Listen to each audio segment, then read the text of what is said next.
안녕하세요. 더 이상 젊지 않은 정신과 의사들의 솔직하고 은밀하고 자상한 정신건강과 마음 이야기 내부자들 시즌 2입니다. 아, 시즌 2를 안 했었나요? 아니 뭐 했던 것 같기도 한데 저희 시즌 2 시즌 3인가요?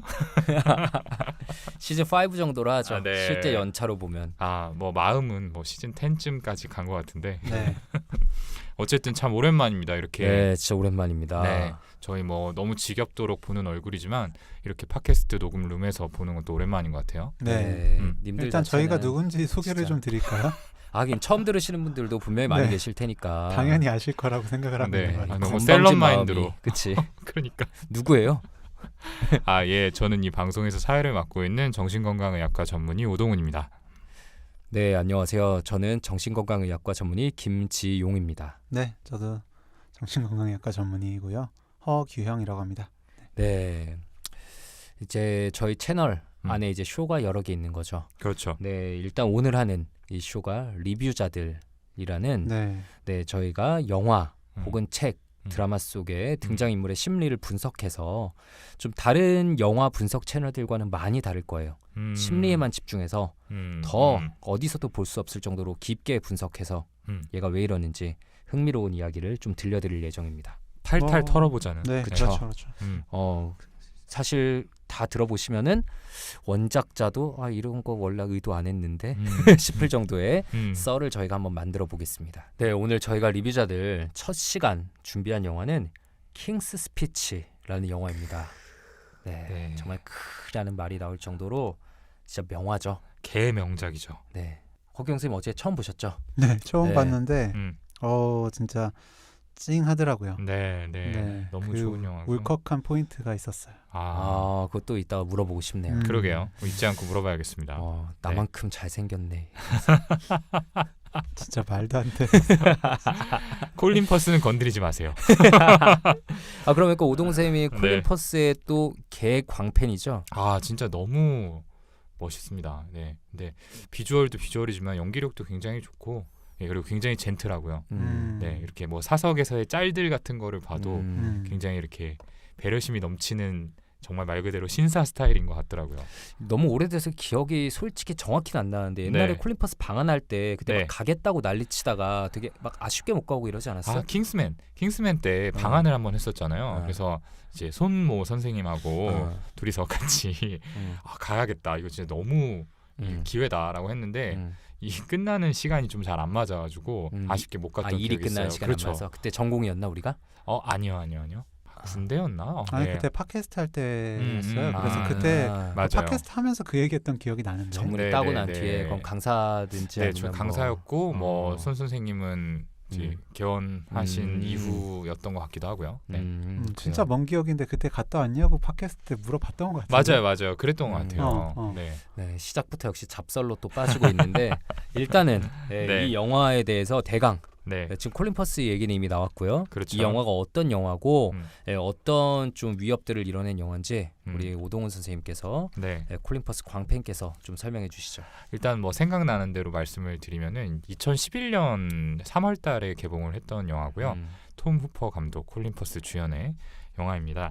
그해 어떤 여러 가지 시상식들, 미국 아카데미, 영국 아카데미, 골든글러브 전부 다 나무주연상을 받았던 그런 기억이 있고 아마 아카데미에서는 작품상도 받았을 거예요. 감독상도 받았을 거고 그만큼 이미 작품성은 충분히 인정을 받은 작품이죠. 자, 간단하게 시놉시스 말씀드리면은 이제 조지 6세라는 영국 왕의 실화를 바탕으로 한 영화인데요. 그러니까 이 말더듬이 있었던 영국의 왕자가 이제 어떤 일련의 과정을 통해서 왕의 즉위를 하게 되고 그 과정에서 이제 말더듬을 극복하고 이제 어떤 진정한 왕으로서의 모습들을 보여주는 그런 영화라고 할 수 있겠죠? 요약 끝이에요? 네. 죄송해요. 네. 갑자기 시켜가지고 허접하게 요약한 것 같은데 좀 덧붙여 주실래요? 너무 가장 핵심은 말했다고 생각하는데 네. 허경 선생님 좀 덧붙여 주시면. 네. 덧붙일 게 있나요? 공감하면서 들었는데. 근데 사실 이게 줄거리가 저는 그렇게 중요한가라는 생각을 했던 게 이미 제목부터가 킹스 스피치잖아요. 네, 결말이 킹스 스피치로 끝나겠구나라고 생각했는데 정말 킹스 스피치로 끝나서 네, 뭐 이거는 이제 그 복선보다는 결국 그 심리 어떻게 해서 그렇게 말다듬을 가지게 됐고 어떻게 극복을 하게 됐냐. 네, 그게 그냥 중요한 영화이지 않나. 네, 이미 규영이가 좀 말한 게 그런 심리에 집중할 수 있는 영화라서 저희가 좀 골랐죠. 맞아요. 네, 네. 심리에 집중할 수 있고 정말 웰메이드고 그리고 많은 분들이 보셨을 만한 영화이기 때문에 네, 저희가 좀 고르게 되었습니다.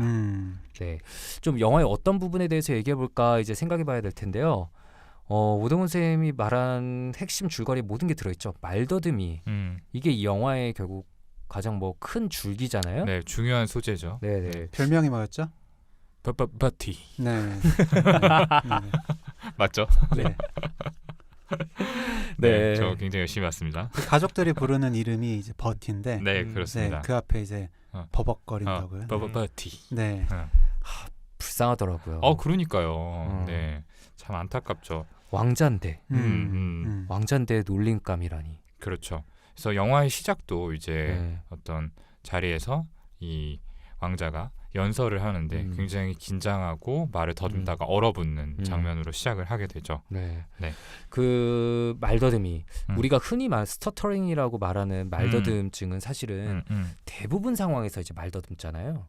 네, 근데 이분은 아무래도 그러니까 물론 말더듬 있으신 분들도 그렇지만 이분도 더 이제 수행불안 버티도 수행불안 남들 앞에 나서는 상황에서 말더듬이 극대화되는 이제 모습이 나오죠. 근데 또 워낙 뭐 우리가 발표한다고 해봤자 몇 명 몇십 명 앞에서 하는 건데 이제 정말 대형 제국의 왕으로서 하는 거니까 그 부담이 수행불안을 더 만들어냈을 텐데 이 말더듬 이런 수행불안은 이 버티에게 왜 생긴 걸까? 일단 거기서부터 한번 시작을 해볼까요?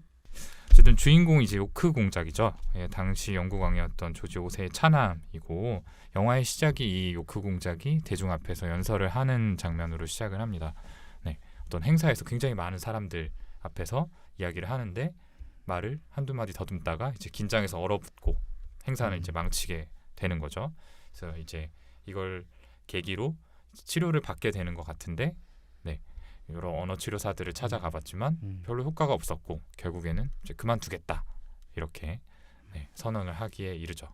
네, 그러면서 이제 저는 조금 인상 깊었던 게 이제 아내가 등장을 하는데 아내가 굉장히 좀 그 옆에서 이 버티 주인공을 굉장히 잘 다독여주기도 하고 조력자 역할을 충실하게 수행을 해주더라고요. 그래서 이 아내가 이제 기존의 방식과는 다른 언어 치료를 시행하는 이제 괴짜 치료사를 찾아내게 됩니다. 그래서 이 괴짜 치료사가 바로 또 다른 주인공이라고 할 수 있는 라이오넬 노그라는 사람이죠. 네. 저는 그 가기 전에 그 기존의 치료자들 하는 거 치료법 있잖아요. 보면은 뭐 담배를 피는 게 맞아요. 진정하는 도움이 된다라거나 뭐 살균된 구슬을 입에 물고 예, 이야기를 하게 하는데 어떻게 생각하세요? 어떻게 좀 보셨어요? 기가 막히죠. 네. 뭐 나름 그때는 논리가 있었을 거라고 생각은 하는데 담배를 피면 뭐가 어떻게 되는 건지. 네, 차라리 구슬을 무는 거는 뭐 왜 우리도 볼펜 물고 얘기해 보라고 이런 것들은 요즘에 또 하잖아요. 뭐 발음 교정하겠다고.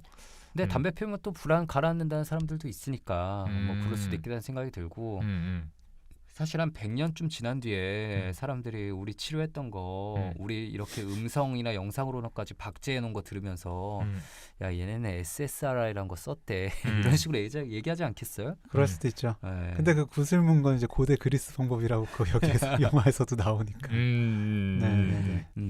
맞습니다. 오히려 그게 더 이제 되게 우스꽝스러운 모습으로 보이고 그 요크 공작한테는 더 되게 수치심을 줬을 것 같아요. 맞아요. 네, 그래서 결국 더 나는 이제 아무런 치료도 받지 않겠다라고 하는데 거기서 이제 아내가 한 번만 더 해봐라 이렇게 설득을 하는 거잖아요. 네, 그렇습니다. 네. 그래서 이 라이오넬이라는 치료사를 아내가 먼저 찾아가게 되는데 이 라이오넬이 기존의 치료사와는 다른 모습을 첫 만남부터 보이게 되죠.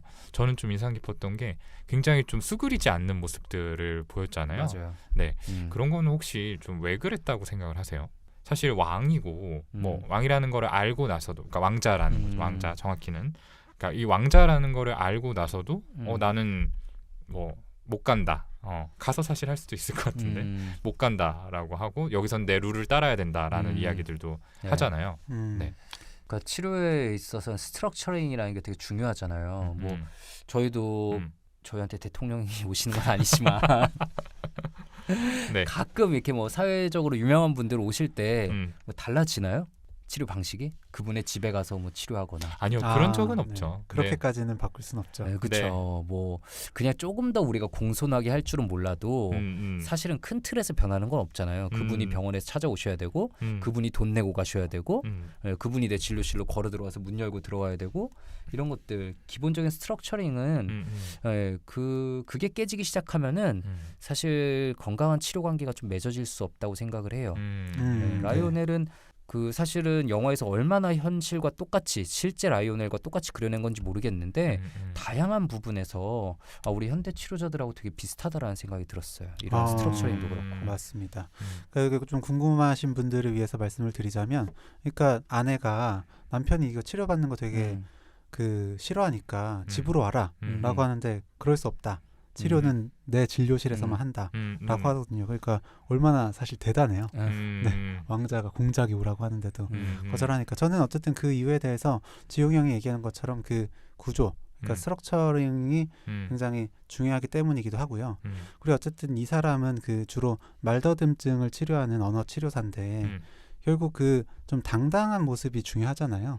네, 스스로도 좀 그렇게 계속 이런 모습을 좀 보여줘야 된다고 생각을 하지 않았을까요? 네, 그 모습에서 좀 그렇게까지 할 수 있지 않았나. 약간은 카리스마가 좀 필요한 위치에 그쵸. 있으니까 네. 네, 그럴 수 있을 것 같아요. 근데 어쨌든 그래서 이제 그 요크 공작 부인이 이걸 받아들여서 남편을 데려오죠. 그래서 이제 공작이 처음으로 이 라이오넬의 진료실에 찾아오게 되는데 사실 굉장히 좀 그 공작의 입장에서는 무례한 언행들을 하게 됩니다. 뭐 여기서는 우리가 동등한 게 좋으니까 나는 이제 뭐 공작이나 전하라는 표현 대신 이름을 부르겠다. 버티. 네, 이렇게 좀 나가기도 하고, 네, 뭐 여기서는 뭐 제 룰을 따르세요. 뭐 이런 얘기들이 나오기도 하고, 저는 약간은 좀 힘겨루기처럼 보여지는 부분들도 있었던 것 같아요, 사실. 그래서 그냥 이 대목을 보면서는 말씀하신 대로 저도 뭐 어떤 치료의 스트럭처나 어떤 그런 부분들도 있겠지만 이 라이오넬이 가진 어떤 본인의 심리적인 이유도 있지 않을까라는 생각이 들기도 했습니다. 어떤 거? 그 이제 라이오넬에 대해서 이제 뒤에 더 추가로 나오게 되는데 일단은 이 라이오넬이 그 영국 안에서는 좀 비주류라고 할 수 있는 호주 출신이잖아요. 예, 그리고 사실은 이것도 스포일러가 될 수 있는 내용이지만 정식으로 자격을 갖춘 언어 치료사가 아니었죠. 사실은 이제 배우라는 직업을 갖고 있었는데 배우 쪽으로는 성공을 하지 못했고 우연한 기회에 이 언어 치료라는 곳에 들어오게 된 일종의 뭐 무자격자라고 할 수 있겠죠. 그런 것들이 이제 말하자면은 알게 모르게 이 라이오넬 마음속에 좀 열등감 같은 거를 심어주지 않았을까라는 생각이 들고 그래서 본인을 조금 수그리는 것보다는 조금 더 크게 좀 보여지는 쪽을 택하지 않았을까 뭐 이런 생각도 좀 해봤습니다. 그렇죠. 이렇게 뭔가 마음속에 오히려 열등감이 있는 사람들이 좀 더 자기 과시를 하고 강하게 드러내 보이는 부분들이 있잖아요. 그런 일종의 자기 방어가 아니었을까 그런 생각도 듭니다. 그러게요. 그 모습이 집에서 아내를 대할 때나 그런 연극 무대에서 오디션을 볼 때는 좀 잘 나왔던 것 같아요. 그러니까 그게 치료 장면이랑 대비돼서 그게 또 재미있게 보이더라고요. 맞습니다. 그리고 이날 이제 버티가 이제 치료를 받느냐 마느냐로 이제 씨름을 하다가 이제 라이오넬을 시키는 대로 스피커 헤드폰을 쓰고 음악이 나오는 상태에서 이 라이오넬이 주는 책을 이제 읽게 되죠. 이제 낭독을 하게 되는데 낭독을 하다가 이게 무슨 바보 같은 짓이냐 하면서 이제 다 팽개치고 나가버립니다. 이제 나가버리는데 그거를 라이오넬이 붙잡고서 오늘 녹음한 일종의 뭐 파일이니까 이거 가서 들어봐라라고 하고 이제 약간 구운 LP를 주게 되죠. 맞죠? 네. 그래서 이 LP를 이제 안 듣게 되는데 이때는 좀 저는 일단 음악을 들으면서 낭독을 시킨다는 게 좀 신선했어요. 근데 제가 이 부분이 궁금해가지고 이 치료 기법들을 좀 찾아봤거든요. 그랬더니 이 19세기 그리고 20세기 초반에는 이렇게 그러니까 신경이 좀 다른 쪽에 집중하도록 해가지고 말더듬을 음. 고치는 일종의 디스트랙션 기법이 굉장히 유행했다라고 하더라고요. 예, 그러니까 말하자면은 음악에 이제 온 신경이 쏠려 있는 상태에서 이제 그냥 글을 읽게 하면은 이 글을 읽는 것 자체를 크게 의식을 안 하게 되면서 자연스럽게 그렇게 말더듬이 나아진다라는 거죠. 그리고 자기 목소리 아무래도 자기가 못 들으니까 예, 원래 자기 이제 또 더듬거리거나 잘못하는 게 보이기 시작하면 그때부터 급격하게 무너지잖아요. 막 얼어버리는데 그런 게 안 되니까 예, 좀 더 그냥 나올 수 있지 않았을까 나오는 대로. 그리고 혹시 또 첫 치료 장면에서 좀 인상 깊게 봤던 거 없으세요? 그러니까 저는 어쨌든 먼저 이야기를 해라. 이야기할 때까지 기다리겠다라고 하잖아요. 그러니까 이전의 치료자들은 다 증상 자체만 가지고 얘기를 했다면 먼저 그 사람 이야기를 들을 때까지 좀 기다리려고 했다는 게 현대 치료랑 좀 많이 맞아. 잘 맞다. 네, 그런 생각이 들었고요. 그리고 또 인상 깊었던 것 중에 그 버티 심리를 볼 수 있었던 부분이라고 생각을 하는데, 그러니까 뭐 성미가 급하시다라든지 되게 약간 뭐 그렇게 확 화내는 거에 대해서 바로 언급을 딱 하는데 단점 중 하나라고 그냥 얘기를 하더라고요. 네, 그러니까 어떻게 보면 되게 뭔가 자존감도 낮고 그래서 화도 내고 하는 사람 같은데 그걸 단점이라고 그냥 쿨하게 이야기하는 게 되게 어떻게 보면 멋있더라고요. 아 맞아요. 한편으로는 또 포용력이 있는 사람이다라는 생각이 저도 그 대목에서 들었던 네, 것 같습니다. 네. 근데 어쨌든 이 증상이 굉장한 치부였던 것 같아요. 왜냐하면은 그날 이제 그렇게 음악을 듣고 녹음을 하고 나서 정말 잘 읽었다, 한번 들어봐라 라고 하는데도 듣지 않았잖아요. 듣지 않고 건네준 LP도 곧바로 가서 뭐 틀어보거나 하지 않고 한참 동안 그냥 버려두고 있다가 나중에야 들었죠. 그러니까 사실은 마음속에 좀 두려움이 있었던 것 같아요. 맞아요. 이제 그런 자신의 치부를 좀 직면하게 될까봐. 네. 그러니까 이게 이렇게 그때그때 내 귀에 들려오는 것하고 그래서 녹음된 형태로 또 이거를 듣는 거는 다른 느낌일 거라 생각이 들거든요. 그러니까 극도로 민감해져 있는 그 자기의 영린인 거죠. 음. 그거를 계속 이제 음. 좀 이상한 사람이 계속 건드리고 드니까 안 그래도 신경질적인데 예, 뭐 참을 수 없었겠죠. 사실은 네. 뭐 되게 적절한 반응이라고 보이고 그 상황에서는 저도 이제 뭐 어떤 촬영 갔는데 되게 못했던 날이라고 생각이 들면 그거 보기가 쉽지가 않더라고요. 아 맞아요. 네. 진짜 그렇게 생각하니까 좀 확 와닿네요. 네. 입장도. 네. 자, 그렇게 해서 이제 라이오넬과의 첫 만남을 끝내고 치료받지 않겠다 하고 나가게 되죠. 그리고 나서 이제 나오는 게 이 아버지하고 같이 대면하는 자리가 나오게 됩니다. 아버지가 멋지게 연설을 끝내고 나서 너도 한번 해봐라 라고 하죠. 그래서 이제 아버지 앞에서 이렇게 생긴 마이크 앞에 딱 앉아가지고 이야기를 하는데 뭐 잘 될 리가 없겠죠. 그렇죠. 네, 굉장히 긴장한 상태에서 하던 대로 나는 뭐 이렇게 말더듬을 하는 모습들이 있는데, 자, 이 부분에서 좀 아버지의 모습들이 인상이 깊었던 것 같아요. 네, 혹시 기억에 남는 모습들이 있을까요? 저는 역시 뭐 방금도 이야기했지만 그 네베터라고 굉장히 호통치듯이 이야기하는 그 모습이 생각이 납니다. 맞습니다. 왜 하면 되는 걸 못하지? 라는 그 마음이 느껴졌어요. 그러니까 아버지가 세심한 분이 절대 아니죠. 예, 그 아들의 입장에서 한번 생각해 보면은 아들이 굉장한 중압감을 받고 있고 그럼 이런 중압감이 어디서 왔을까? 왜 생겼을까? 혹시 내가 뭐 잘못한 건 없나? 이렇게 생각이 이어져야 되는 게 당연한 방식인데 너는 해야 돼. 왜 못하지? 너는 이제 왕이 될 사람인데 그러니까요. 해야지. 그냥 해. 라고 해서 그게 될 리가 있나요? 네. 하면 할수록 이제 악화만 되는 거죠. 네. 네. 근데 전혀 이제 그 입장을 배려하기보다는 그냥 본인이 맞다고 생각하는 방식을 계속해서 밀어붙이고 강요하고 좋게 포장하자면 이제 강단 있고 주관이 뚜렷한 거지만 나쁘게 말하면은 뭐 그냥 꼰대죠. 그렇죠. 네. 근데 그러면서도 어쨌든 둘째인 이 왕자를 왕으로 이제 세울 것 같은 그런 그 언급이 여기서 있지 않았잖아요. 맞아요. 이제 형에 대한 언급이 나오게 되죠. 네. 그래서 네 형은 이제 약간 개차반이다 이런 식의 네. 이야기들이 나오는데 뭐 유부녀를 쫓아다니고 있다, 뭐 이혼녀를 만나고 있다. 그러니까 걔한테는 희망을 걸 게 없고 너한테 이제 뭐 별 수 없지만 좀 걸어보겠다. 네. 네. 그런 상황에서 이걸 시키면 얼마나 그 중압감이 심하겠습니까? 그러니까요. 네. 굉장히 그때 막 짓눌려 있는 듯한 표정과 뭔가 태도와 이런 것들이 잘 그려진 장면이었던 것 같아요. 맞아요. 그 사실 요즘도 진료실에서 듣다 보면은 부모님께서 압박감을 너무 심어주실 때 이렇게 이 콜린 퍼스처럼 버티처럼 완전히 이렇게 주눅든 사람이 되는 사람이 있고 반항아로 자라나는 사람들이 있잖아요. 같은 형제 내에서도 그냥 요즘 진료실에서 듣고 보는 거랑 똑같구나 그 당시에도 그런 생각이 들었고 저는 첫째가 그렇게 그냥 막 나가는 것도 일종의 이제 아버지로부터 받는 위압감, 왕좌에 대한 그 부담감에서 벗어나기 위한 수단 아니었을까 좀 생각이 들었어요. 네. 솔직히 대영 제국의 왕 이러면은 뭐 참 듣기 좋지만 동시에 뭐 저희가 상상할 수 없는 부담이었을 거고 너무 숨막힐 수 있겠다. 네, 그렇죠. 정말 숨 막힐 수밖에 없잖아요. 모든 게 딱딱 굳어져 있는 거기 시키는 대로 꼭두각시로 지내야 되는 것 같은 느낌에서 저는 그냥 왕 하기 싫어요 이렇게 대응하기는 또 대들긴 힘들고 아빠한테 근데 왕이 될 수 없는 모습을 보여주면 되는 거잖아요. 그러니까 유부녀한테 빠져서 오히려 돌아다니고 그런 모습만 보여주면 그러니까 옛날에 막 역사책들에 보면 그런 사람들 있잖아요. 양녕대군. 막 미친 사람 연기하고 막 그런 거일 수 있지 않았을까. 그런 심리가 들어가 있었을 것이다. 분석 되게 좋은데요. 그렇죠. 그래서 이제 형 얘기가 나온 김에 이제 형의 어떤 일면들이 잘 그려진 대목이 나오는데 이렇게 압박을 막 주던 아버지 조지 5세가 이제 사망하게 되는 일이 있습니다.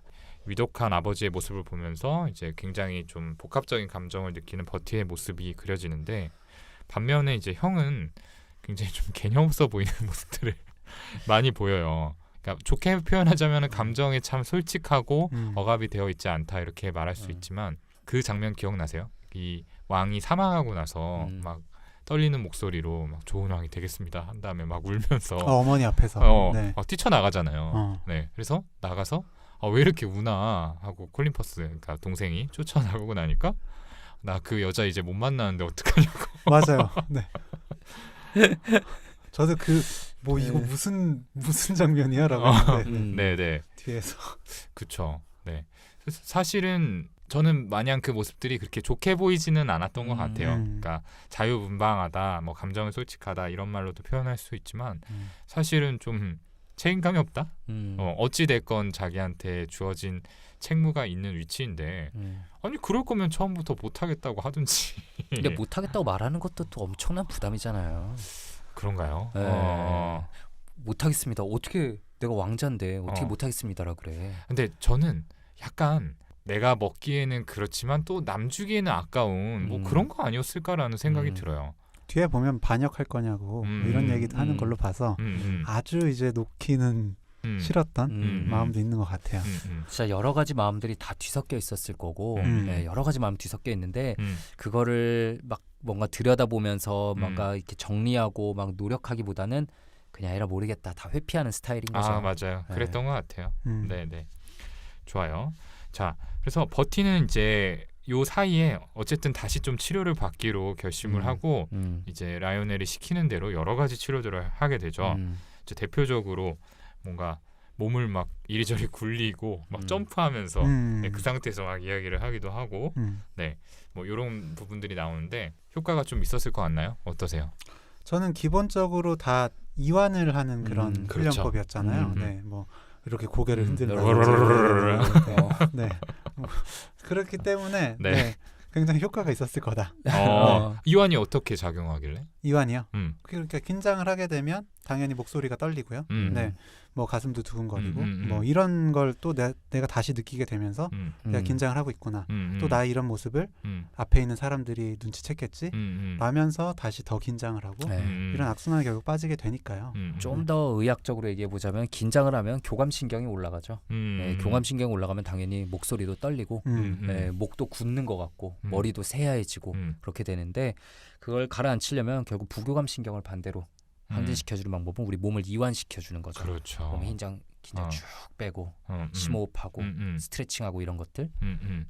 네, 그래서 심호흡도 안에 막 가슴에 올리고 막 시키잖아요.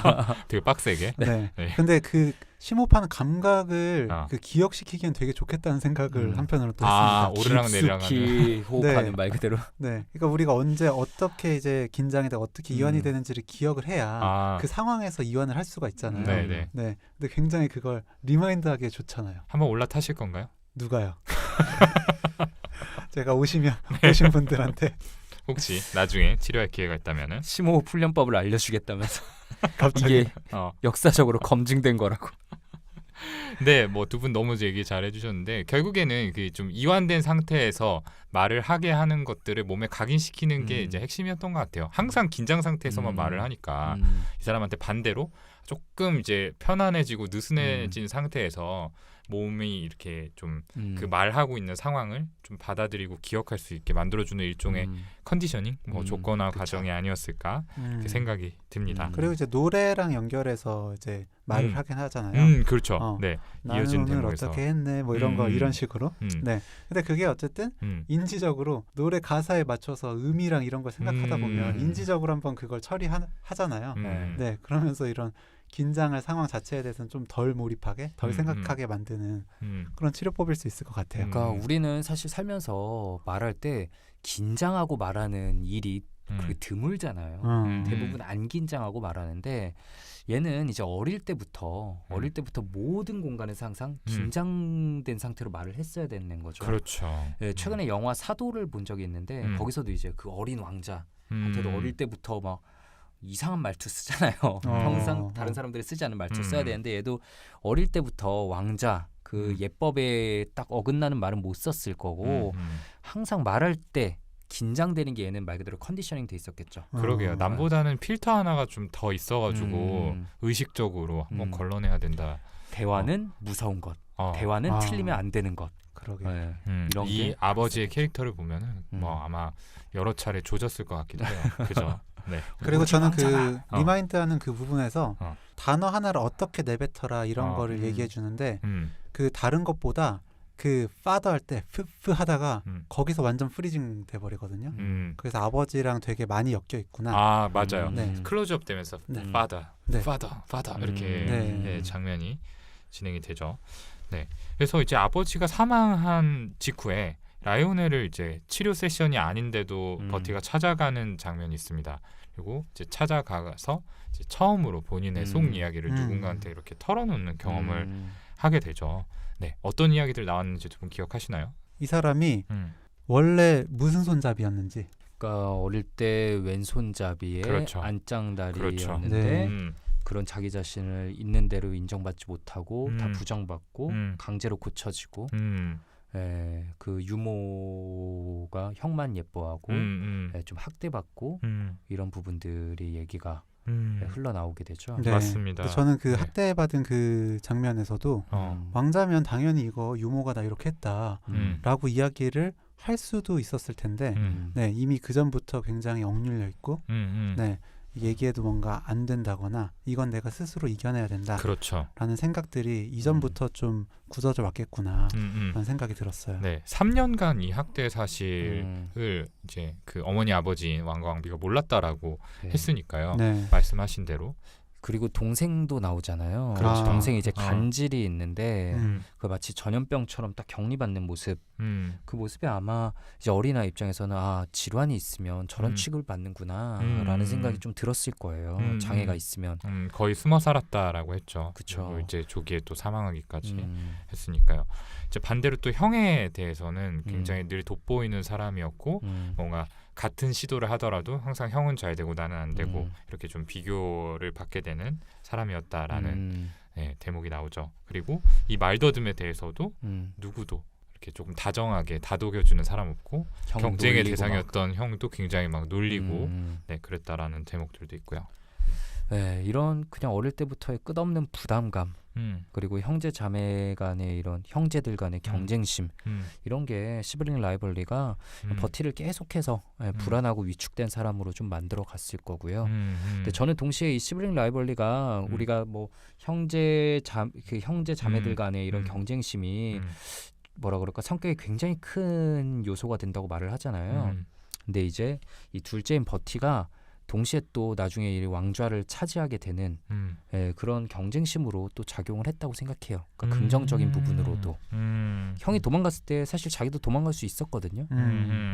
그리고 자기 또 말더듬인데 말 그대로 진짜 치료 안 받고 그만둬도 되잖아요. 근데 결국 이렇게 계속 치료에 음. 도전하고 그 부담감이 있는데도 결국 이겨낸 거는 결국 형 이겨보겠다는 마음이 강하게 있었던 거 아닐까 생각이 들었어요. 근데 정말 그럴만해요. 이 뒤에 이제 그 형이 결국에 왕의 즉위를 하게 되고 이제 형이 정확히는 형의 내연녀인 이혼녀 심슨이 주최한 파티에 이제 참여를 하게 되는데 이제 가서 형한테 여러 가지 나름대로는 형을 생각해서 이야기를 하게 되죠. 지금 너무 공무도 돌보지 않고 이렇게 여자한테 빠져가지고 지내는 거 좀 아니지 않냐라는 얘기를 하는데 뭐 돌아오는 거는 굉장한 면박이었죠. 네, 버버버티 이것 들으면서 이제 나오고 아 맞아요. 네, 그렇죠. 그리고 이제 너 그러면 뭐 지금 이 자리 뺏겠다는 거냐, 반역 아니냐, 뭐 이런 식의 네. 얘기도 나왔던 것 같고요. 완전한 트라우마의 재경험이죠. 네. 근데 이 참 그 시블링 라이벌리 형제간의 경쟁심이라는 건 생각보다 굉장히 강한 거거든요. 네, 진료실에서 너무 많이 듣고 그리고 그 사람의 성격이 형성되는데 정말 지대한 영향을 미치게 되는 경우들이 있고요. 동훈이는 첫째고 네. 규영이도 첫째예요. 첫째고 네. 저만 둘째죠. 네. 형이 있죠. 네, 저는 기억을 못하는 건데 이제 어머니께서 전에 얘기를 해준 게 저희 형이 이제 초등학교에 들어가서 처음으로 이제 상장을 받아왔대요. 상장을 받아왔는데 제가 그 이름을 지우고 제 이름을 적었다고. 네. 이거 나중에 뭐 김지용 평전 이런 소설이나 영화가 만들어진다. 기억이 안 나는데 그 장면 나오겠는데. 그게 근데 이게 또 진짜 스피치인 게 우리 형이 웅변 대회를 준비해서 한 거였는데 그때는 막 웅변 이런 거 시켰잖아요. 맞아요. 웅변 대회를 준비해서 시킨 거였는데 우리 형이 막 웅변을 열심히 준비해가지고 상을 받아온 거예요. 근데 나는 기억도 잘 안 나는데 집에서 제가 이제 유치원생이었겠죠. 유치원생이 집에서 형 이렇게 하는 거 옆에서 계속 들어가지고 외워가지고 초등학교 입학한 다음에 웅변대회에서 상을 받아왔다는 거예요. 그걸 똑같이 해가지고 대단하네요. 혹시 말을 더듬지는 않았나요? 저는 지지치용. 그런데 초등학교 1학년 출연자는 처음이라서 상 받아오고. 근데 저는 이런 거 제가 기억 못하니까 내가 기억 못하니까 그냥 잊고 많이 살았는데 이제 제가 또 애가 둘이다 보니까 이제 남자애 둘이다 보니까 그 둘째가 이제 형에 대한 경쟁심을 불태우는 걸 보면 이거 진짜 성격에 영향을 너무 많이 미치는구나. 아 그렇군요. 네, 규영이랑도 진짜. 오늘 동훈이 오기 전에 그 얘기하고 있었거든요. 규영이도 이제 둘이 있으니까 애가. 그러니까 본인이 관심이 전혀 없던 것도 그냥 언니가 하면 해야 돼요. 네, 그리고 퍼즐도 뭐 평소에는 거들떠도 안 보다가 언니가 이제 잡아볼까 하면 그때 와서 이제 뺏어갖고 자기가 하겠다고 하는 거죠. 우리 집 똑같아. 네. 네. 그 요즘 첫째를 그 새벽에 제가 일요일 새벽에 농구를 하는데 저번 주에 규영이 같이 갔잖아요. 갔어요. 네. 새벽 5시 반에 규영이랑 저희 아이랑 같이 이렇게 첫째를 깨워서 가요. 근데 둘째는 못 일어나니까 이제 놓고 가는 건데 둘째가 이제 그게 너무 부러웠던 거지. 이제 형만 다녀온다. 그래가지고 얼마 전에 자기도 농구 옷을 사달라. 농구 옷을 사달라고 강력하게 요구해가지고 결국 이렇게 에어조단 농구 옷을 하나 사줬는데 4일째 그것만 입고 유치원에도 그걸 입고 등원을 하고 그래서 다음 주에는 무조건 데려가기로 약속을 했어요. 진짜. 보통이 아니군요. 그러니까요. 근데 이게 그냥 우리 집만 이런 게 아니라 이런 게 아이들에게는 되게 극히 자연스러운 거라는 거죠. 버티에게도 너무나 자연스러웠을 거고요. 그렇죠. 근데 사실은 이제 이런 감정들이 쉽게 표출되기는 좀 어려웠을 거예요. 환경 자체가. 형이 좀 더 우월한 위치에 있기도 했고 사람들의 관심도 더 많이 받고 뭐 워낙에 첫째는 이제 왕위를 계승할 사람이라서 또 그 일반적인 형제하고는 그 위치가 그쵸. 다르잖아요. 반역이냐라는 말이 바로 나오는데. 저는 인상 깊었던 게 이제 형한테 이런 면박을 듣고 와서 이제 치료 세션에서 이 라이오넬이 버티한테 욕설을 하도록 유도를 하는 장면이 나오죠. 그래서 이제 처음에는 굉장히 좀 안전한 욕들을 하다가 나중에는 이제 팍팍팍팍 이렇게 내뱉게 하는데 이때 저는 라이오넬이 이런 얘기를 했던 부분을 기억합니다. 이것도 당신의 일면이다. 그러니까 이런 이제 숨겨진 감정들, 특히 이런 부정적인 감정들에 대해서 어떤 그 왕자라는 위치 그리고 상대가 이제 왕인 형이라는 이유로 굉장히 좀 억누르고 있었던 부분들이 있었을 텐데 그런 것들을 조금 자연스럽게 드러내고 또 이렇게 인정해 주는 거 그리고 이제 본인한테도 받아들일 수 있도록 유도를 하는 거 그런 부분들이 좀 좋아 보였던 것 같아요. 네 맞습니다. 근데 라이오넬이 이제 여기서 그치는 게 아니라 조금 선을 넘는 얘기들을 해요. 이제 그 하는 얘기가 이제 형의 어떤 그런 행동들, 이혼녀를 만나고 하는 것들이 이제 국민적인 이슈가 되니까 이제 버티에게 형이 퇴위하기를 진심으로 원하지 않느냐, 당신이 왕이 될 수 있는데 이런 얘기를 하고 여기에 대해서 버티가 굉장히 강력하게 이제 반응을 하게 되죠. 네, 좀 평소에는 하지 않던 이제 굉장히 비하적인 네. 표현들, 라이오넬에 대해서 뭐 호주에다 뭐 출신도 천하고 어쩌고저쩌고 하면서 막 공격하는 얘기를 하고 치료 안 받겠다 하고 이렇게 딱 끊어지게 됩니다. 맞습니다. 네, 이 부분 좀 어떻게 보셨나요? 저는 요거는요 정신분석으로 따지면 인터프리테이션, 그러니까 해석에 해당한다고 생각합니다. 그러니까 사실은 어떻게 보면 그 버티의 속마음을 정확히 예 알고 읽어준 거죠. 그렇죠. 근데 다만 그 상황 자체가 되게 스스로 용납하기가 되게 어려운, 그걸 용납해 버리면 난 되게 나쁜 사람, 정말로 반역을 하는 그런 사람이 되니까 네, 어렵기도 하고 그래서 항상 이제 그 해석할 때가 중요한 게 되게 조심스럽게 얘기해요. 네, 맞아요. 의사가 이런 어떤 상담자가 하기보다는 네, 내담자 자기 입에서 나오도록 만들어줘야 예, 되는데 그게 또 중요하고 또 어떤 타이밍에 하느냐. 그렇죠. 너무 섭불리 접근을 하게 되면 이렇게 반발을 사게 될 가능성이 네, 높은 다 거죠. 중요한데 결국에 좀 타이밍이 일렀고 네, 직접 이야기하게 할 수 있으면 하는 편이 좋았겠다. 그 정도 생각이 들었었던 것 같은데요. 그러니까 사실은 이제 이때 버티의 마음속에 깔려있던 감정은 뭐 왕이 되고 싶다라는 어떤 그런 게 아니었겠죠. 아까 김종훈 선생님, 허경 선생님 두 분이 오래 얘기하셨듯이 형을 능가하고 싶다라는 어떤 그런 마음이었을 거라고 생각을 하는데 하필이면 그 형이 왕의 위치에 있으니까 그 얘기를 꺼내기도 좀 어렵고 네. 이기기도 좀 어려운 그런 상황이었던 거죠. 네네, 그랬던 것 같아요. 그래서 이렇게 막 격한 버티의 반응을 접하고 나서 이제 라이오넬이 집에 돌아왔어요. 이제 뭐 나름대로 상심을 해서 집에 돌아왔죠. 근데 이제 아내에게 그런 얘기를 합니다. 버티를 두고서 이제 고객이 하나 있는데 이 사람 참 크게 될 사람인데 말을 안 들어. 이렇게 얘기를 하죠. 그랬더니 아내가 어떻게 대답을 했죠? 크게 되기 싫은가 보죠. 그렇죠. 네. 맞아. 진짜 핵심. 네, 크게 되기 싫은가 보죠. 그거 당신 욕심 아니에요? 이렇게 얘기를 해요. 네, 어떻게 좀 보셨나요? 진짜 이게 버티 마음속에 아까 동훈이가 얘기한 것처럼 나는 형은 이기고 싶은데 왕이 되고 싶진 않아. 그 마음 아닌가. 왕이 되면은 이제 더 스피치도 잘해야 되고 이제 한창 국제 정세도 불안정한데 거기서 더 막중한 임무를 맡아야 되고 그게 진짜 양날의 검 아니겠어요? 그렇죠. 네. 저는 두 가지 마음이 다 있다고 생각을 해요.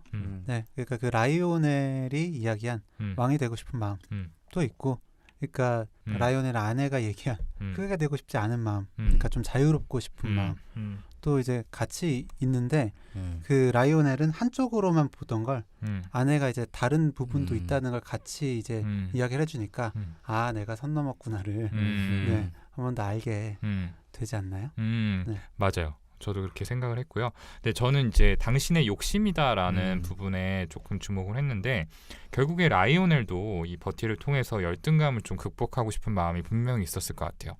보통 고객이 아니잖아요. 그러니까 이 사람을 잘 극복하도록 낫도록 만들어서 왕으로까지 좀 이렇게 만들고 싶다라는 욕심이 있지 않았겠어요? 그럼 나는 대명의. 네네네. 그러니까 그러니까 실패했는데 크게 될 사람, 가능성이 있는 사람을 정말 크게 만들어 보고 싶다. 그래서 약간의 이제 대리만족을 느끼고 싶은, 그래서 자존감을 좀 보상하고 싶은 마음이 있지 않았을까라고 생각을 합니다. 그렇게는 생각 못했었는데 그럴 수 있겠네. 그래서 이제 사실 아까도 이제 처음에 좀 무리하게 맞서려고 좀 하는 것들을 열등감으로 해석을 했었는데 이렇게 좀 선 넘는 얘기를 급하게 던지게 된 것도 이러한 심리의 발로가 아니었을까 그렇게 생각을 해요.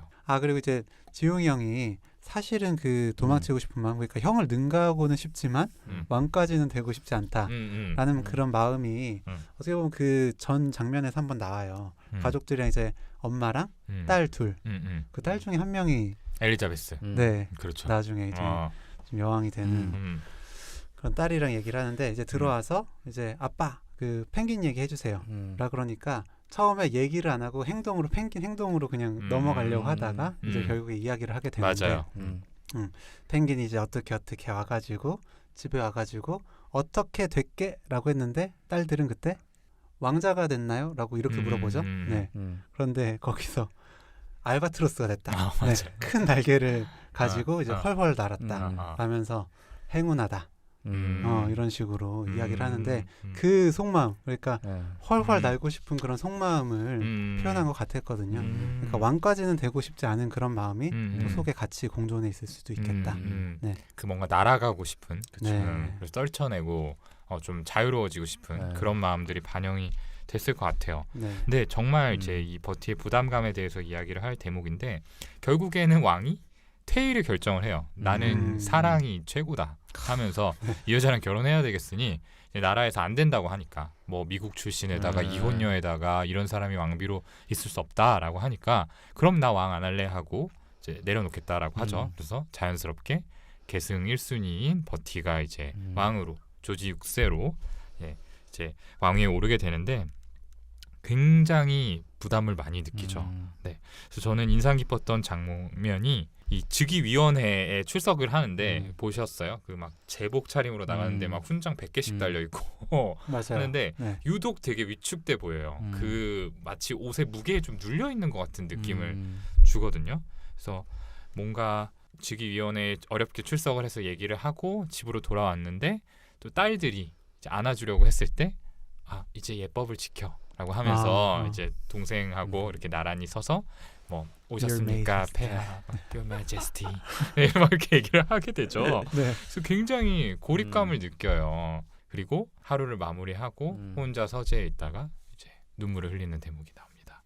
거기서 인상 깊었던 대사가 바로 나는 왕이 아니야. 불량품 꼭두각시야. 네, 이런 대목이 나와요. 정말 거기서 이제 양가 감정에 되게 마음속에 갈등이 되게 심했겠죠. 내적 갈등이. 네.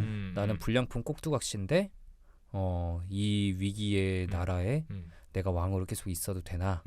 뭐 형처럼 도망가고 싶은 마음이 있기도 했을 거고 동시에 뭐 형이나 아버지를 능가하고 싶은 그런 왕이 되고 싶은 마음도 있었을 텐데 그 내적 갈등 끝에 결국 이 킹 조지는 제대로 된 왕이 돼보기로 결심을 한 거죠. 그렇죠. 결국 그러니까 다른 사람이 누가 아내가 또 버티한테 끌고 간 게 아니라 아내가 다른 라이오넬한테 끌고 간 게 아니라 뭐 라이오넬이 찾아온 게 아니라 자기가 가잖아요. 다음 장면에 자기가 가는 건 그럼 나는 그냥 좀 위험 있는 제대로 된 왕이 돼보겠다라고 스스로 치료를 결심한 거죠. 우리도 사실 병원에 스스로 오셔야지 치료가 되잖아요. 네.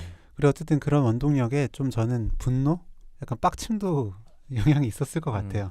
그 되게 그런 뭐 총리라든지 뭐 그 교회 누구죠? 주교. 예, 주교나 약간 되게 무시하는 듯한 모습을 보이잖아요. 네, 그게 되게 내가 니네 이겨줄 거야, 내가 증명해 줄 거야, 이런 마음 좀 들게 하지 않았을까요? 나의 가치를 증명하겠다. 네. 그래서 나중에 보기 좋게 증명해내죠. 네. 주교한테. 그렇죠. 네. 그렇죠.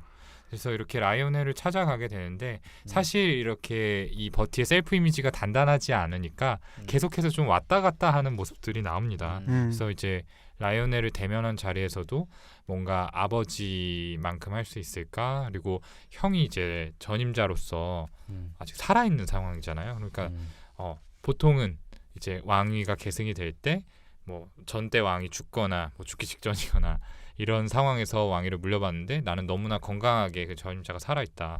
좀 이상한 상황 아니냐라고 하면서 이제 부담감을 토로를 하죠. 그때 라이오넬이 어떤 얘기를 했는지 혹시 기억하시나요? 그때 이제 이런 말을 하죠. 동전에 새겨져 있는 것은 아버지의 모습이지만 아버지는 더 이상 없다. 형도 이제 왕이 아니다. 이젠 너의 얼굴이 새겨질 거다. 라면서 5살 때 겁냈던 건 그때로 끝내요. 라는 말을 라이오넬이 하죠. 거의 네. 치료에 있어서의 가장 핵심 핵심적인 메시지죠. 네. 그렇죠. 치료실에서 비슷한 얘기 하지 않나요? 맞아요. 네. 저도 비슷한 얘기 많이 하거든요. 당신이 그때 그렇게 불안했던 건 당신이 그때 어린 상태였고 저항할 수 없는 상태였고 지금의 당신하고는 다르다라는 말을 자주 하는데 저도 되게 소름 돋았던 문장인 것 같아요. 그렇죠. 네. 트라우마가 있는 분들이 참 이런 얘기들을 하실 때가 있어요. 여전히 그 어린 시절의 모습들을 기억하고 거기에 머물러 있는 것 같다라고 얘기를 하시죠. 근데 그거를 이제 인정하지 않으려는 게 아니라 실제로는 그때보다 많은 시간이 흘렀고 네가 이렇게 작아지는 순간순간들이 있지만 현실에 너는 굉장히 많은 것들을 잃었다. 넌 더 이상 5살 때 너가 아니다라는 것들을 알려주는 겁니다. 너가 지금 왕이다. 네, 어. 맞습니다. 두려움을 가져야 될 대상이 아니라 음. 네가 동전의 얼굴이 새겨질 왕이다. 음. 라는 얘기를 해준 거고 음. 그걸 듣고 난 다음에 이제 음. 대주교에게 가서 그러죠. 내가 결정한다. 그쵸. 군주는 나다. 군주는 나요. 네. 어. 개 멋있어요. 맞아요. 진짜 네. 그 개꼰대 같은 주교한테 약간 처바르듯이 어. 네, 말을 딱 던지는데 굉장히 멋있었습니다. 근데 그 전에 저는 또 얘기해보고 싶은 게 라이오넬의 정체가 여기서 드러나잖아요. 네. 그러니까 사실은 이 사람이 제대로 된 언어 치료사도 아니고 학위도 없고 자격도 없고 실제로는 실패한 배우였다라는 거를 이제 어떠한 계기로 알게 되고 여기에 대해서 실망감을 좀 표현을 하게 되죠. 근데 어떨 것 같으세요? 그러니까 만약에 두 분한테 굉장히 의지를 했던 누군가가 있는데 이 사람이 실제로는 내가 알고 있던 것과 모든 게 다 달랐다.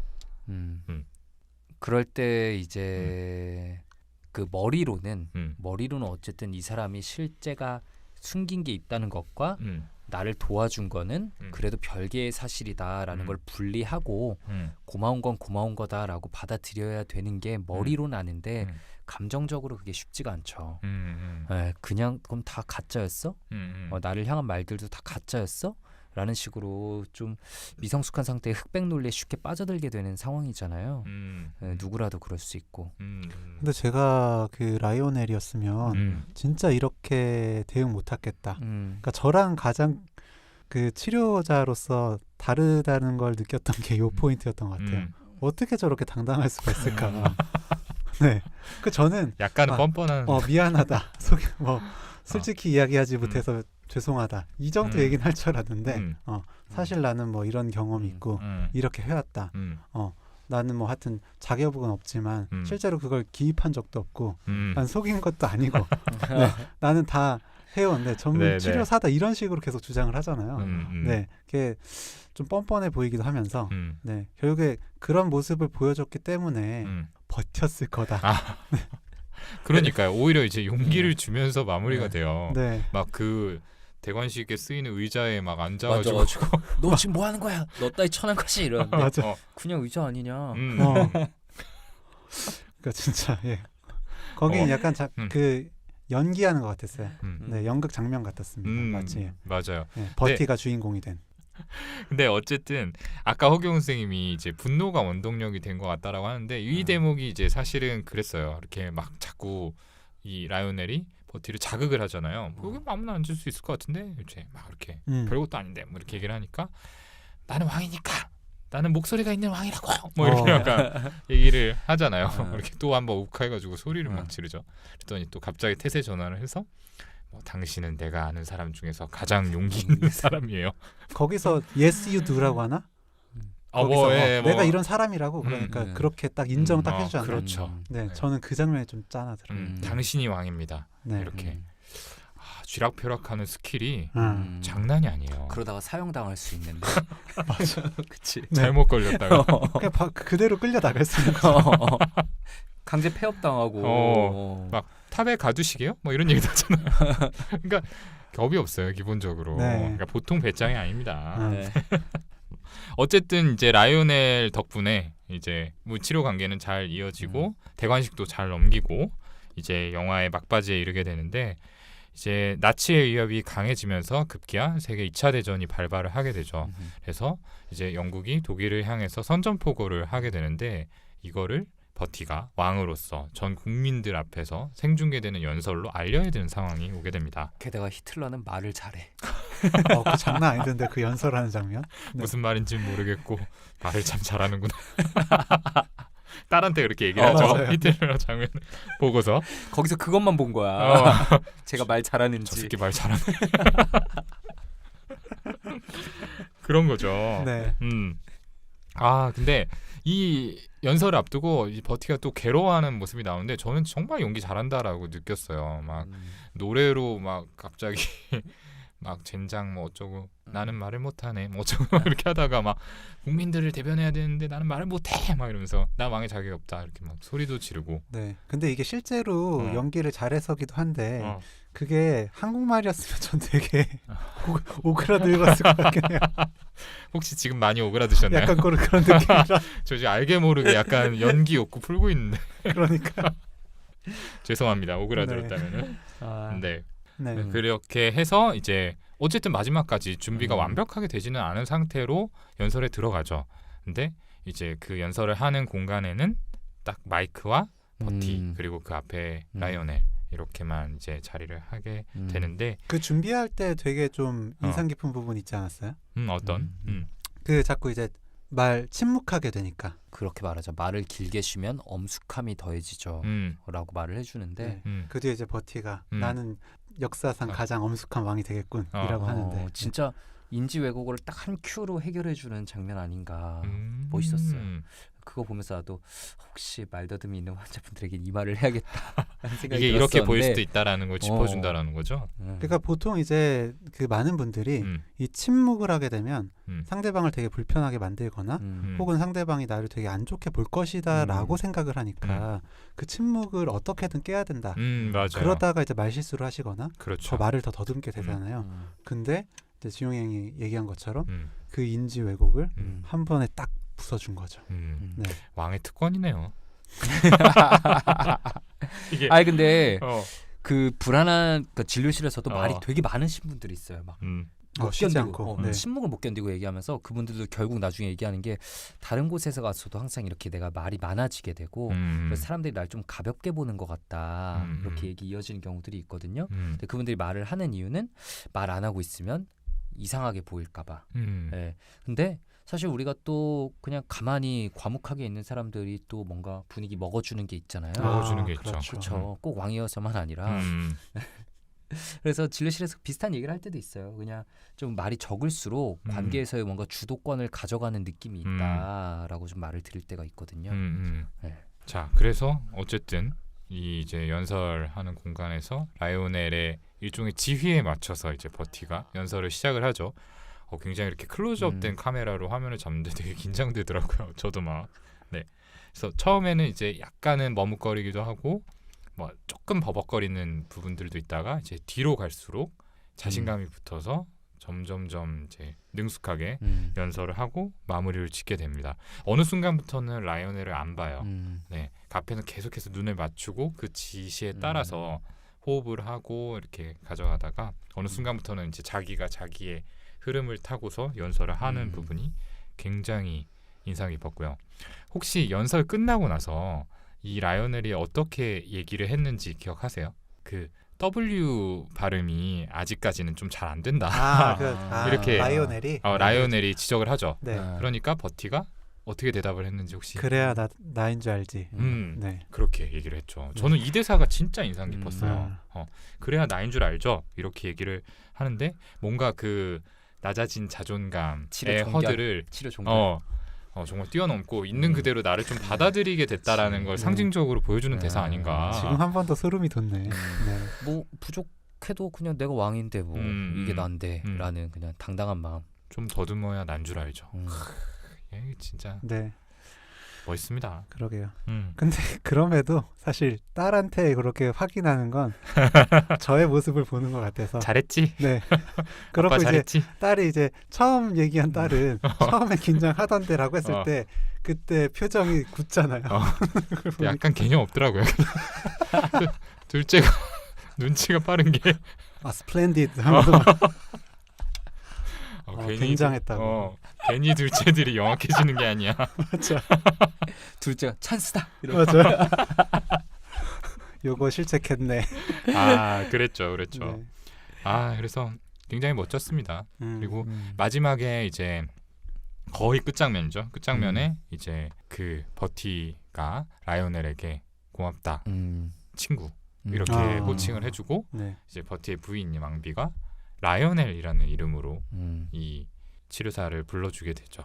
그러니까 이 사람을 이제 드디어 어떤 친구로 받아들였다라는 그런 의미일 것 같아요. 근데 반대로 라이오넬은 감사합니다, My Majesty. 맞아요. My Majesty Your 아니죠? Majesty. Your Majesty. 네. 네, 이렇게 얘기를 하죠.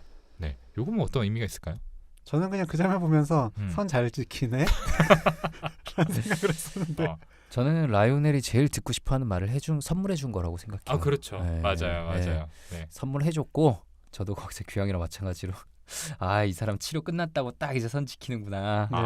그러니까 어떻게 보면 치료 종결을 약간 이야기한 것 같기도 해요. 네, 치료 장면에서는 계속 버티라고 부르잖아요. 네.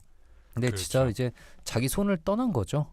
그 아까 동훈이가 말한 그래야 난 줄 알지. 그 말을 듣는 순간 아, 이건 정말 치료 종결이구나라고 느끼지 않았을까. 더 이상 이제 환자로서가 아니라 정말 이제 왕으로서 대우를 해야겠다라는 마음이 마음속에 섰을 것 같기도 합니다. 네, 그래요. 네, 영화는 이렇게 마무리가 되게 되죠. 네, 다시 한번 줄거리를 복귀했는데 그때 감동이 또 스멀스멀 물려오는 것 같고 네. 굉장히 명작입니다. 네, 안 보신 분들 있으면 이번 기회에 꼭 한번 보셨으면 좋겠고요. 그리고 마지막으로 한번 좀 정리를 해볼까요? 네, 이 영화가 좀 얘기하고 싶은 바. 글쎄요, 뭐 다들 하나씩 생각 나는 게 있겠죠. 저는 기본적으로 결국 트라우마가 있는 사람들이 그 트라우마를 어떻게 극복해야 되는가에 대해서 말해주는 거라고 생각을 해요. 그러니까 5살 때 상처를 받은 그 과거와 근데 그때 과거의 기준으로 현재의 사람들을 계속 바라보면서 계속 두려움 속에 살아가고 있잖아요. 근데 그때의 나와 지금의 나는 분명히 다르다는 거, 그렇게 겁먹을 필요가 없다는 거를 영화를 통해서 트라우마가 있는 분들이 보시면은 뭐라 그럴까, 그냥 의사들이 말로써 해주는 것과 이걸 보면서 실제로 느끼는 게 좀 다르시지 않을까. 그래서 어린 시절 좀 상처가, 대인관계 상처가 있거나 위축되어 있는 분들이 보시면은 좀 도움받으실 수 있을 거라고 생각을 합니다. 또 누구에게나 상처는 있다라는 점도 뭐 주목할 만한 부분 아닐까요? 사실은 이제 왕자라는 위치가 뭔가 상처가 많고 트라우마가 있을 거다라고 생각하지는 않잖아요. 근데 누구에게도 표현하지는 못했지만 안쪽으로는 굉장히 어렸을 때부터 많은 이제 누적된 감정들이 있었죠. 그리고 그게 현재까지도 영향을 미치고 있었고, 네, 어쨌거나 그거를 이제 넘어서는 모습을 잘 그려낸 영화라고 생각을 합니다. 자, 오늘 리뷰자들 첫 시간 어떻게 들으셨는지 모르겠습니다. 첫 시간은 콜린 퍼스 주연의 영화 킹스 스피치로 함께 이야기를 나눠봤고요. 저희도 이제 이게 처음이다 보니까 처음에는 약간 어색하고 우왕좌왕하는 부분이 있었는데 또 얘기하다 보니까 자연스럽게 저희만 색깔이 잘 배어나오지 않았나, 네, 이런 생각을. 내부자 스피치. 네, 내부 스피치. 네, 또 저희 끼잖아요. 네. 저희끼리 칭찬하면서 자존감 올려주기. 네. 자전거래 3종 세트. 아, 괜찮았어. 아, 오늘 잘했던 것 같은데요. 잘하더라. 수고했어. 자전거래 3종 세트. 한 명이 얘기를 던지면은 다음 사람이 받고 다음 사람이 완성하죠. 네. 네, 저희 잘했어요. 네. 오늘 고생 많았어요. 네, 괜찮았던 콘텐츠니까 저희 앞으로도 열심히 이어서 준비를 해보겠습니다. 네, 오늘도 긴 시간 방송 함께 해주신 분들 너무너무 감사하고요. 저희는 다음 시간에 더 흥미롭고 유익하고 재미있는 콘텐츠 들고 다시 찾아뵙도록 하겠습니다. 감사합니다. 감사합니다.